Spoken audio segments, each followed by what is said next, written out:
हो. अरे मी टाक ना. ओवी म्हण आता चल. ओवी? हो. मला नाही येत. कसला रे देव तू, साधी ओवी सुद्धा म्हणता येत नाही.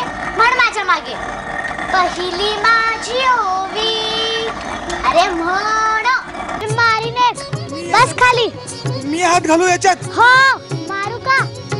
क्षणोक्षणी तो धावे तिच्या मदतीला, नामदेवाच्या घरी मिळे दाखला. क्षणोक्षणी या विफळाला शतजन्माची पुण्याई, पाठीराखा जनाई भक्त जनाबाई. धन्य धन्य जना.